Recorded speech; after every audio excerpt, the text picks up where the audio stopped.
Good morning. Welcome to Horizon Unitarian Universalist Church. My name is Menica Patakandla, and my pronouns are she, her, hers.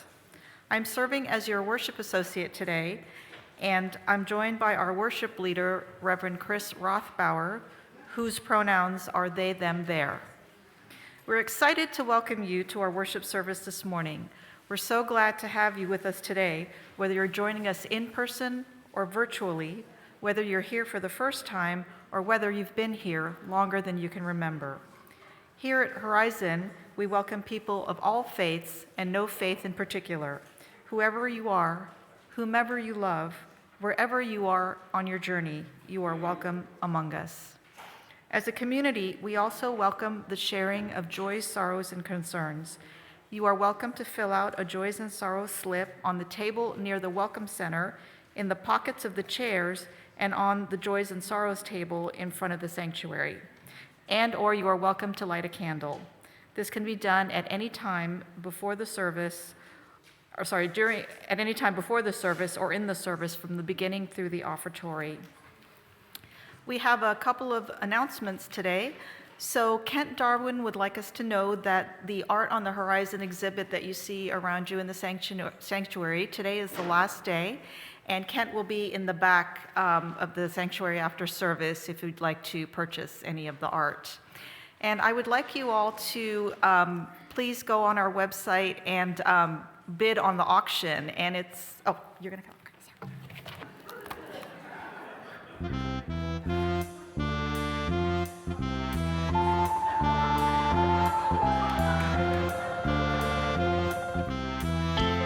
It's a heat auction, let's raise some funds.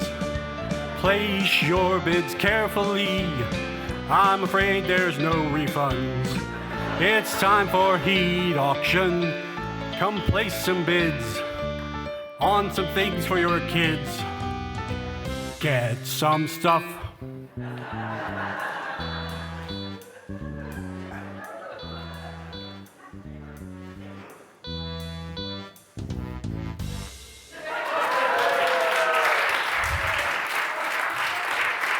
We are in full swing with the auction. We have already made it halfway to our goal. If you have anything you want to add, Beth and I are about to add one this afternoon. There are several that haven't been bid on. One of the things that hasn't been bid on is one of Carmen's baby blankets. So you can get it real cheap right now. The other thing is, I don't know, see my shirt? It's a cool shirt. I haven't been there. I've been here, and you can get a shirt for here out in the hallway or on the Breeze app, and if you ordered one, they've got a lot of them here. So don't forget to pick them up. One last thing, keep your eye out on in the newsletter. Everybody reads the newsletter, right? Everybody reads the newsletter, right? There's going to be information about the chili and cookie cook-off on Friday. One final thing, it's 2 weeks until the installation. If for some reason you've been putting off buying your Peter Mayer tickets, now's the time. They're going fast. And they're $40 and the website is in the newsletter. If you don't think you can afford that, come and see me because some of your fellow members of Horizon have been very generous. But we hope you'll all come see a guy who actually wrote some of the songs in our hymnal. Our call to worship this morning is from Rebecca Savage. We gather together today with sacred intention to declare that justice is our prayer. We affirm in covenant with the beloved community that is possible. Not here, not quite yet.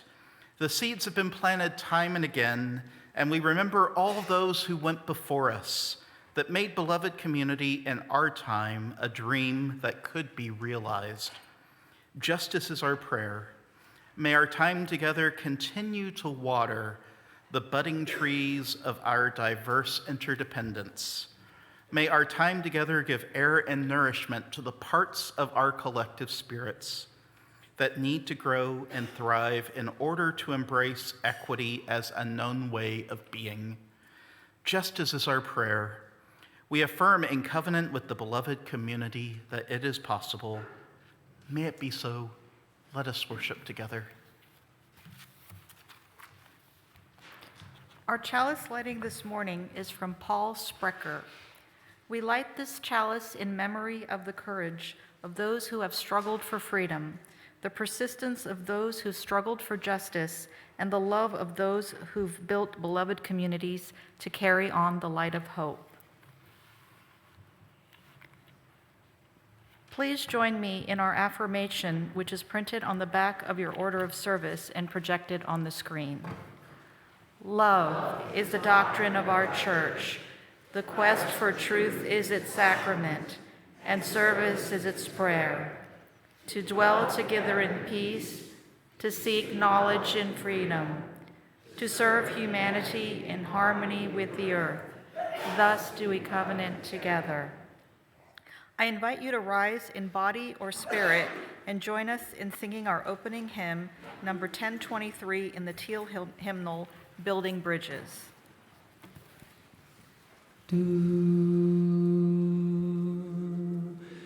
Building bridges between our divisions, I reach out to you, will you reach out to me? With all of our voices and all of our visions, friends, we could make such sweet harmony. Building bridges between our divisions, I reach out to you, will you reach out to me? With all of our voices and all of our visions, friends, we could make such sweet harmony. Building bridges between our divisions, I reach out to you, will you reach out to me? With all of our voices and all of our visions, friends, we could make such sweet harmony.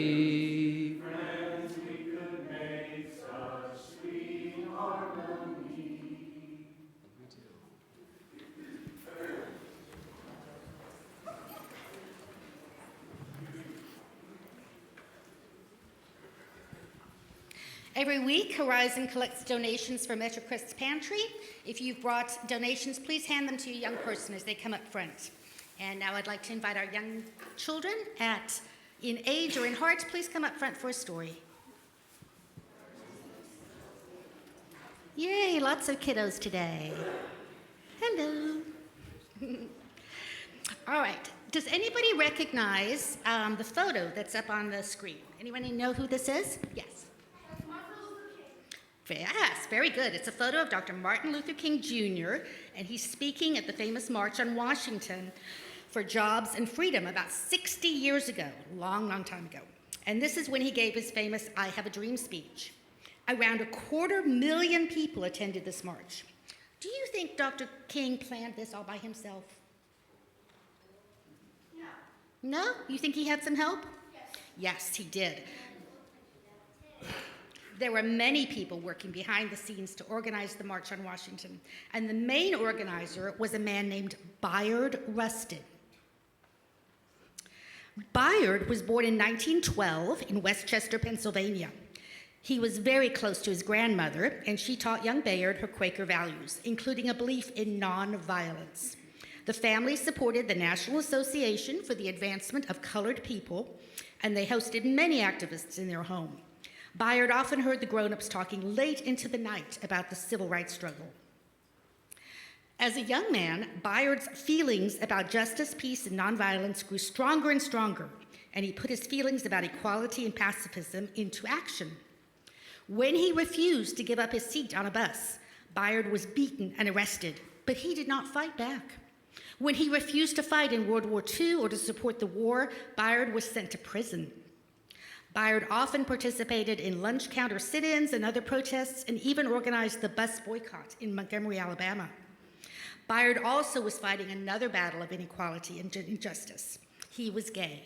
And at that time, in those years, When men loved men and women loved women, they could not socialize together. And revealing that you were gay could mean losing your job or your friends or getting arrested. Bayard's family stood by him, but some white lawmakers tried to shame him. Some black leaders didn't want to work with him. Still, Bayard kept on fighting for equality and did so while being non-violent. Under the leadership of A. Philip Randolph, and with the help of a small staff, Bayard worked long hours to make sure every last detail of the March on Washington was planned. Letters were written, calls were made, money was raised. Posters, banners, and buttons were created. Maps were drawn, speakers and singers were enlisted. 80,000 box lunches were made. Volunteers were found and put in place. Even porta potties were arranged. By 9 a.m. on August 28, 1963, 40,000 people gathered at the Washington Monument. By 10:30, the number had grown to 90,000 people. Bayard's work was paying off, and the people kept coming.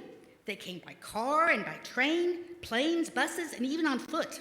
More people kept arriving until 250,000 people stood beneath the August sun. Led by Dr. King, the march began around noon. With him walked young and old, black and white, rich and poor, side by side, hand in hand, row by row. They carried signs that read, "End segregation now, voting rights now, let us rise together and be one free people."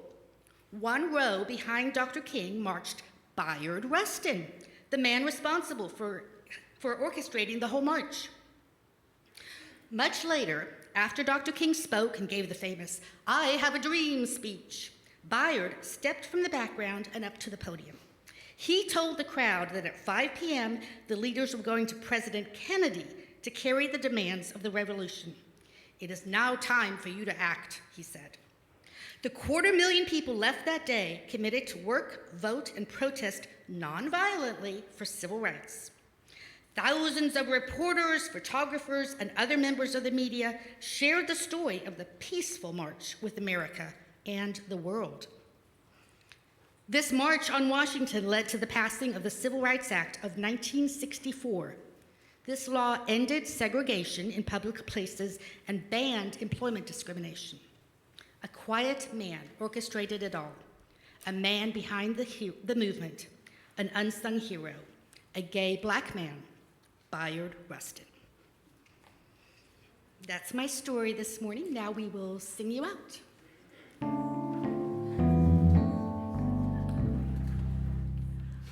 Our offering words today are from John Saxon. A religious community is like a river formed from the many streams of our lives that meet and merge and flow to the sea. As members and friends of this religious community, we share our time and energy, our creativity, imagination, and vision, our talents, skills, and gifts, and the streams of our individual lives to create a river that is both deep and broad, a river that is made of many streams, sustains life, and refreshes the land through which it flows. But the river of this community also depends on our shared financial support that makes real our shared visions and values. We will now receive an offering for the support of this religious community and its work in the world. You are invited to give generously and joyfully as you are willing and able. Thank you to our members and friends who give and pledge electronically. If you would like to give electronically, you may do so on the Breeze app or online at horizon.org/donate. The offering will now be joyfully given and received. Thank you for your generosity.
reading from Adrienne Marie Brown. Everything is connected. The soil needs rain, organic matter, air, worms, and life in order to do what it needs to give and receive life. Each element is an essential component. Organizing takes humility and selflessness and patience and rhythm, while our ultimate goal of liberation will take many expert components. Some of us build and fight for land, healthy bodies, healthy relationships, clean air, water, homes, safety, dignity, and humanizing education. Others of us fight for food and political prisoners and abolition and environmental justice. Our work is intersectional and multifaceted. Nature teaches us that our work has to be nuanced and steadfast, and more than anything, that we need each other at our highest natural glory in order to get free. When I became a minister, I think I felt an obligation to do justice work, and I saw justice work as being a frontline organizer at that time. I went out and used a lot of my free time to try and get various social justice endeavors off the ground, acting as a face for it in the local community. And it looked like we were doing some good. The word was getting out about our organizations, and we were working to try to bring genuine change to the wider system. I thought this is what it meant to do justice as a minister, to be the face of social change. What I quickly realized, though, was how tired I felt.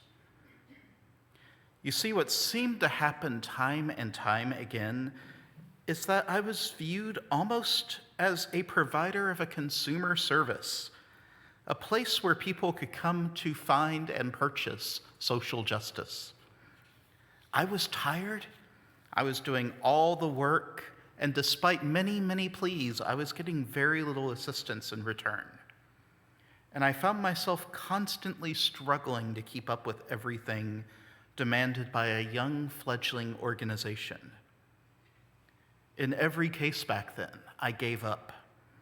I stopped doing things, and though a few people would come and say how sorry they were that the work wasn't being done any longer, nobody stepped up to take over it. It was a frustrating situation. I wanted to find ways to do good in the world, but the state of volunteerism is such that no one else has the time and energy to do it as well. And who could blame them? We live in a society that demands we give as much time as possible to our paid work, earning as much money as possible.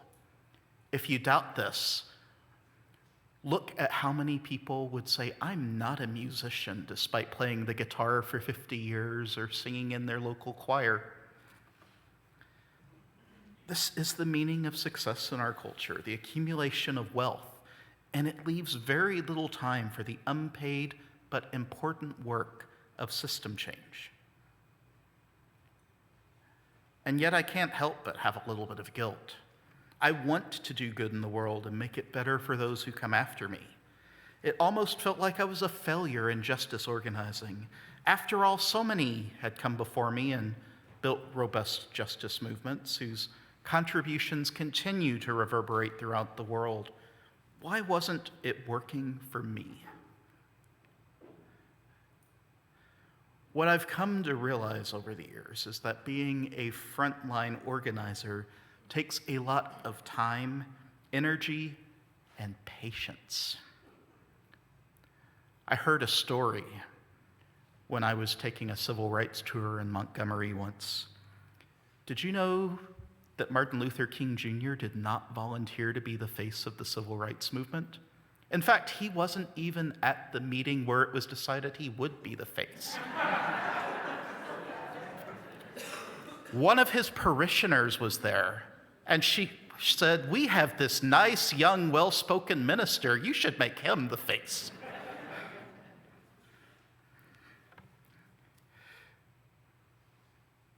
In the place I am in life right now,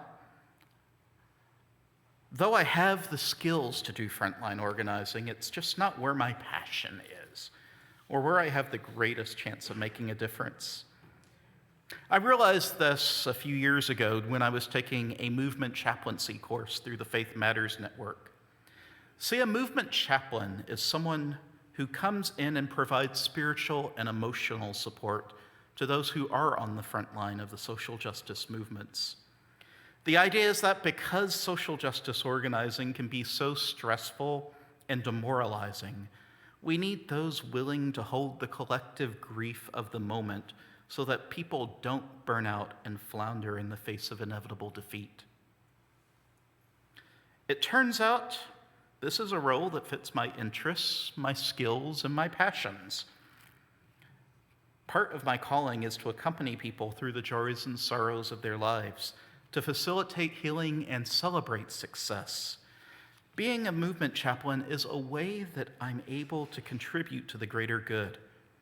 Combine this with my passion for education, and I can think of many ways to contribute to the larger struggle for justice through emotional accompaniment and learning how to create justice and equity for all. These fit me much better in most cases than frontline organizing, and it's made me realize there are many ways to work for social justice as there are people, but we don't always recognize them as such. In their book, The Future is Disabled, disability justice Leah Lakshmi Pepizna Samarishna recounts a time they contacted a mutual aid organization during the pandemic, looking for a way to contribute to helping people find ways to survive who didn't feel safe because of their disabilities and illnesses, but yet needed everyday essentials like to go shopping. Leah says they contacted that organization and they came back enthusiastic. We would love to have you go out and shop for those people who can't do any shopping right now. The thing is, Leah said, I'm one of those people. Don't you have something I can do? Social media, email, administration, I'll do anything. They didn't respond.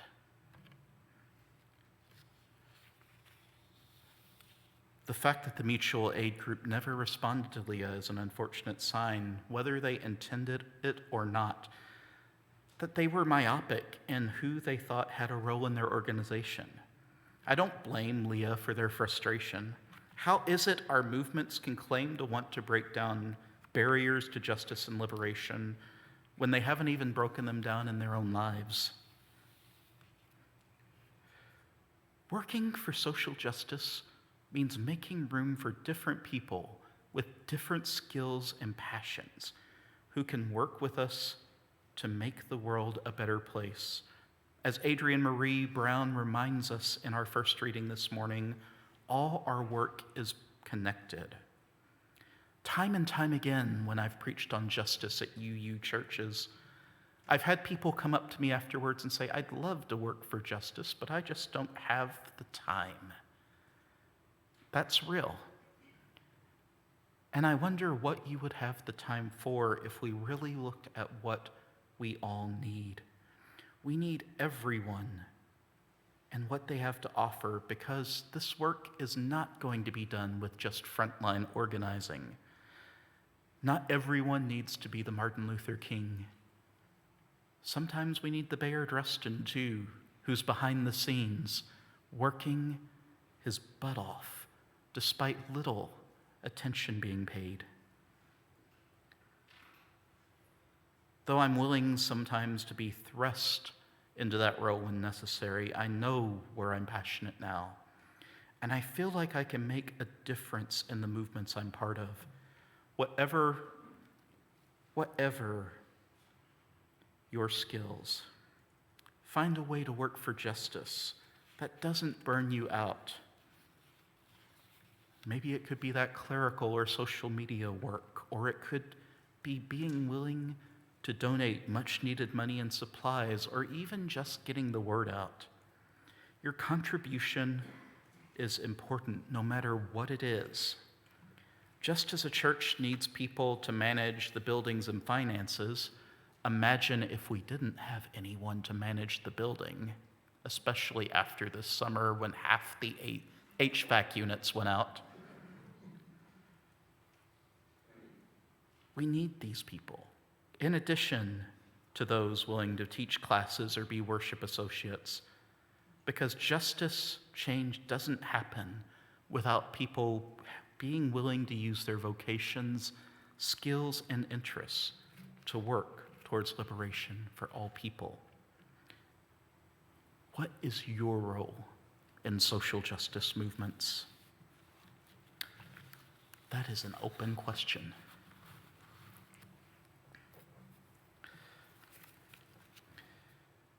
We now take time to honor the joys and sorrows of this community, knowing that we are all interconnected and that what affects one affects us all.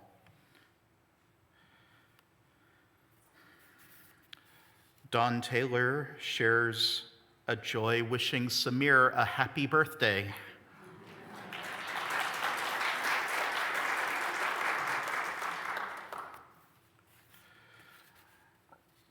An anonymous concern, thank you for prayers, my son is okay.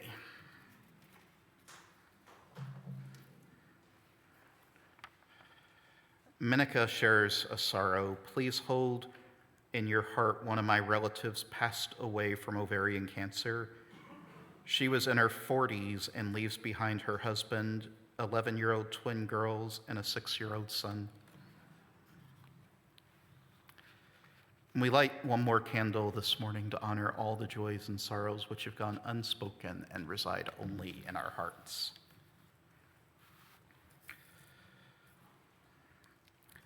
Please join me in the spirit of prayer or meditation in whatever way feels right with these words from Joe Van Roo. After the reading, we'll have a space of silence, which will be broken by our responsive hymn, number 402 in the gray hymnal, From You I Receive.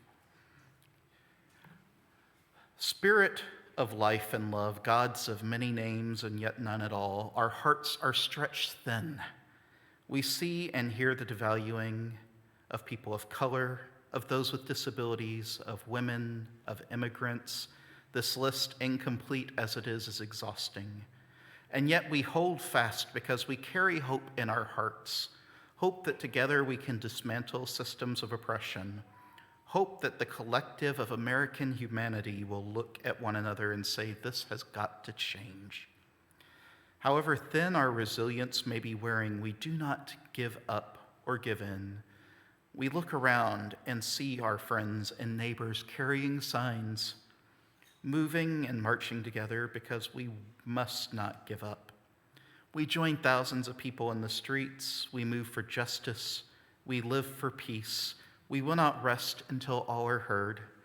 We will not rest until equity is made more real all around us. And Spirit of life, we look within our own hearts to the burning coal that is at the center of our being, the place where our hope for the world lives, the place where our faith in humanity resides, and there we find the strength and courage to continue moving forward, however muddy and rough the path may be.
Blessed be.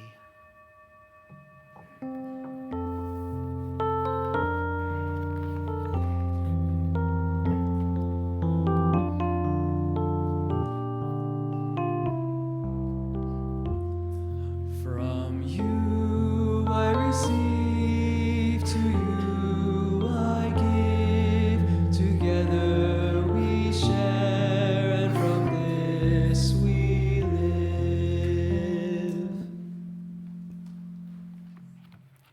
A reading from Edward Everett Hale.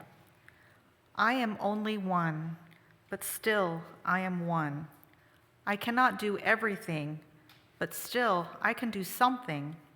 And because I cannot do everything, I will not refuse to do the something that I can do.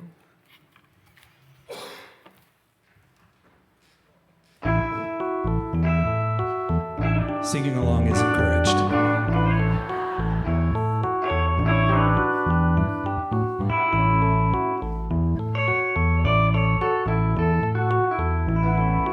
Love is but a song we sing, fear's the way we die. You can make the mountains ring, or make the angels cry.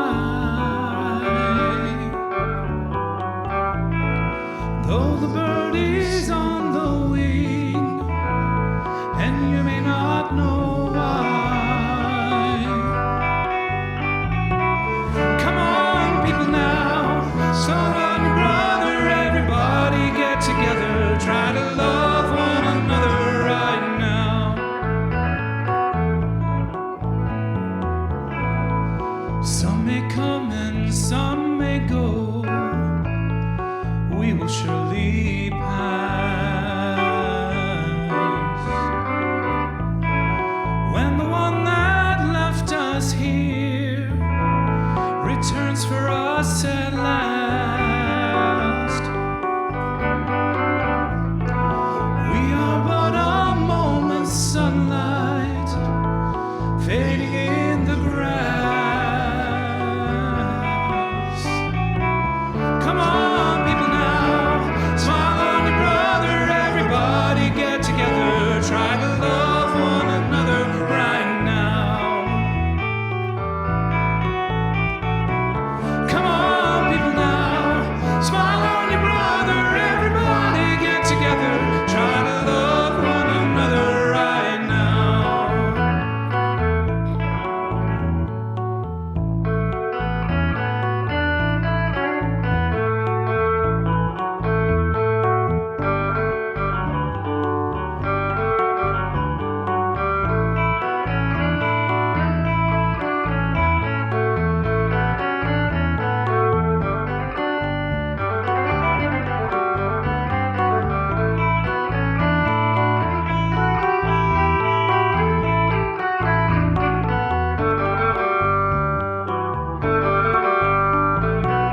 Come on, people now, smile on your brother, everybody get together, try to love one another right now.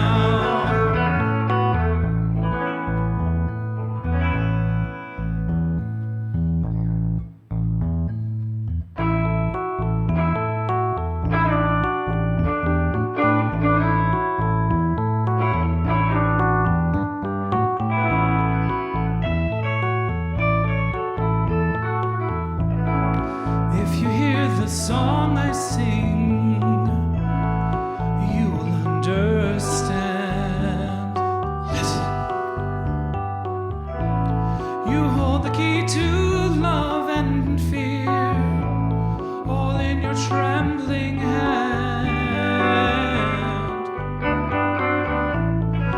Just one key unlocks them both. It's there at your command. Come on, people now, smile on your brother, everybody get together, try to love one another right now.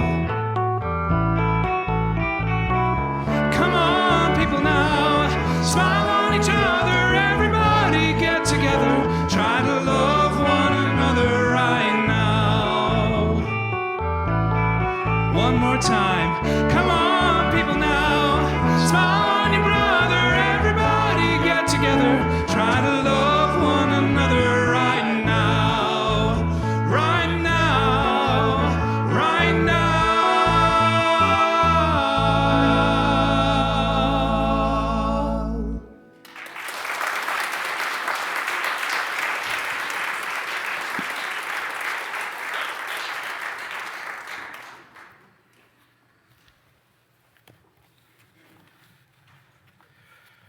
When I decided to write a sermon very optimistically called How to Work for Social Justice, I thought about what are the common reasons people don't get involved.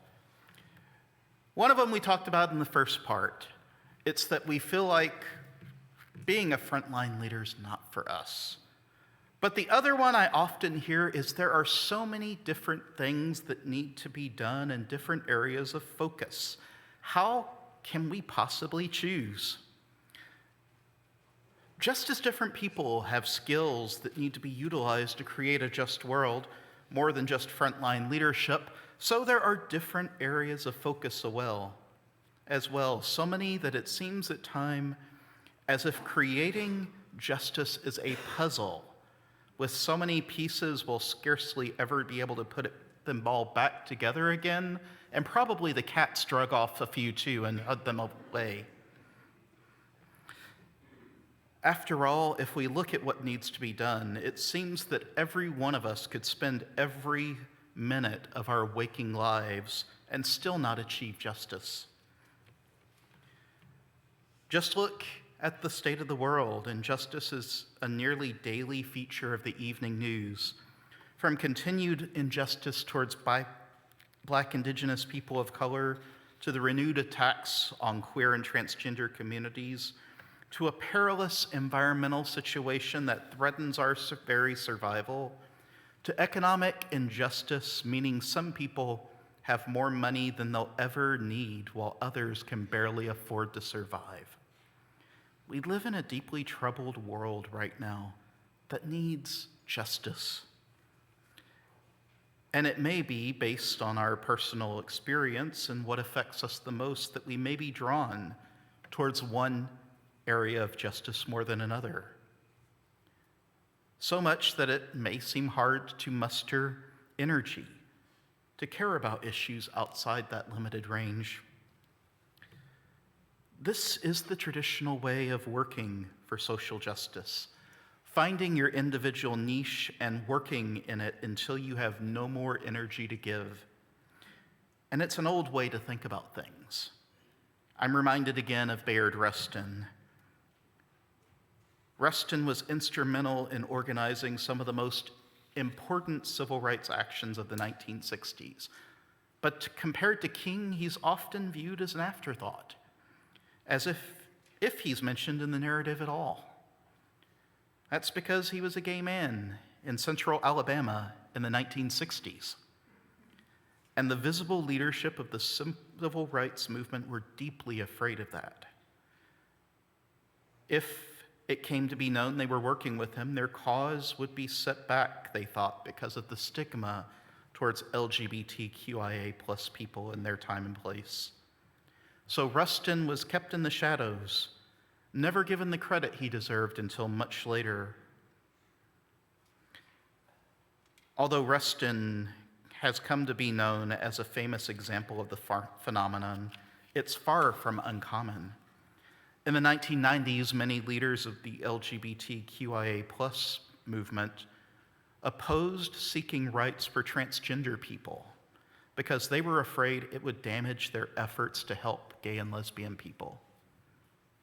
And in yet another example, third-wave feminism came about because women of color felt ignored by the white-dominated second-wave feminism, which focused heavily on getting women into the workplace, ignoring the fact that many women of color never had the option not to work.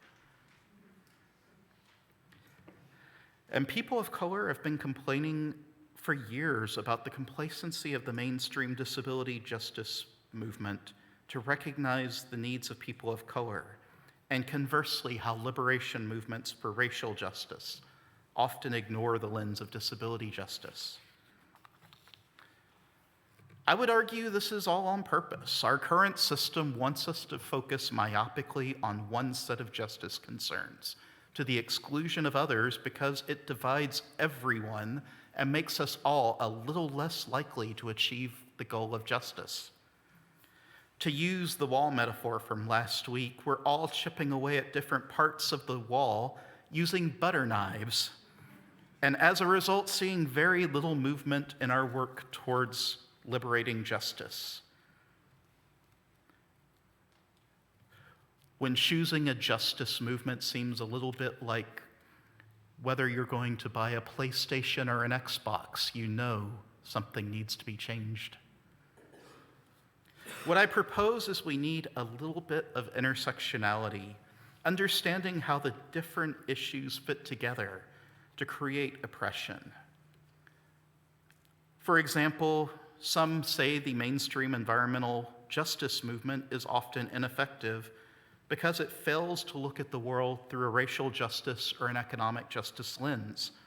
If it would see that you can't have one without the other, because so often it is people of color and poor people who are forced to experience the first effects of climate change and environmental degradation, often in living in places where they can't escape toxic fumes or polluted drinking water, and with no means of moving because of lack of resources.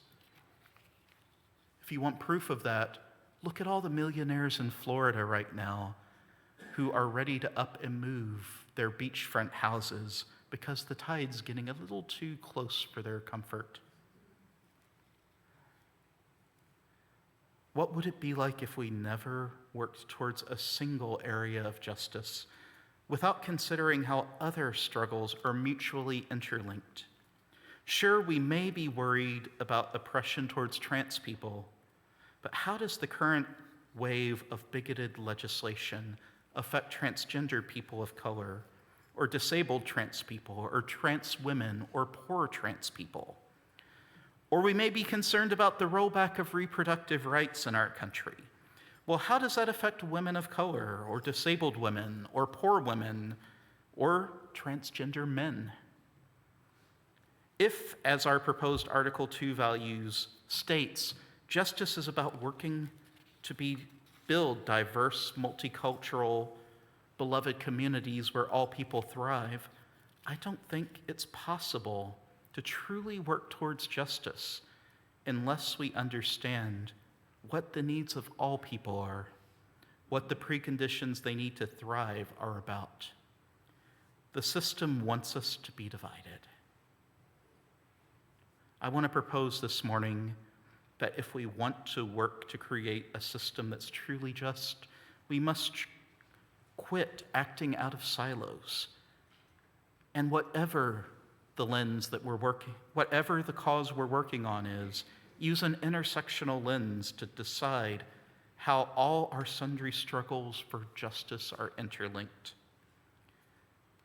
This is best done by creating justice movements not only where all skills are utilized, but where all voices are heard, where concerns are not dismissed as being petty or too much or detrimental by narrowly defined needs, where everyone truly struggles together so that each can have what they need to thrive. This isn't easy, mainly because it's contrary to what our system has encouraged for years. But I'm convinced that it must be done because we are all more powerful together. Because as feminist scholar Jamia Wilson once said, in our imperfect world, if conditions are such that those who have the least are taken care of, we will all be closer to freedom and justice. May it be so. We extinguish this flame, but not our commitment to welcome radically, love boldly, grow spiritually, and serve courageously. This we do because We envision a beloved community filled with compassion, helping all to thrive in a just world. I would like to invite you to stand in body or in spirit and join us in singing our closing hymn, number 1017 in the Teal hymnal, Building a New Way. We are building a new way.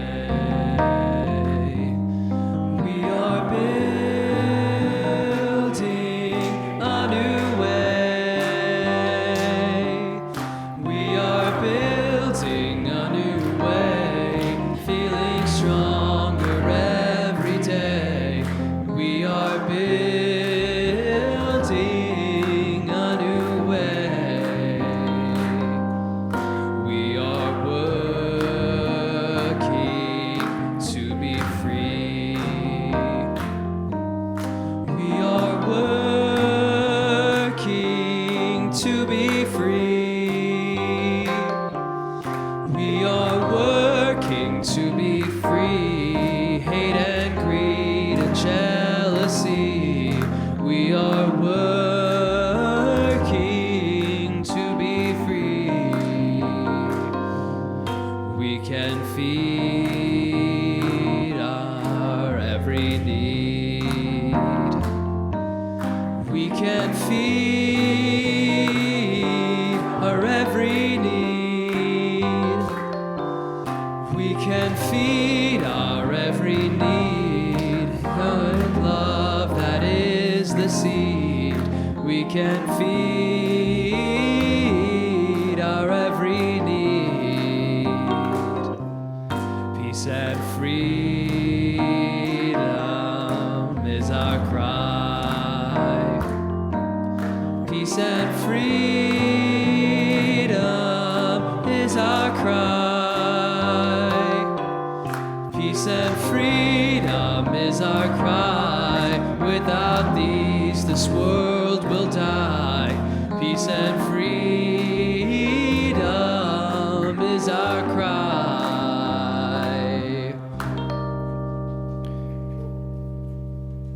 Our benediction is by Audette Fulbright Fulson.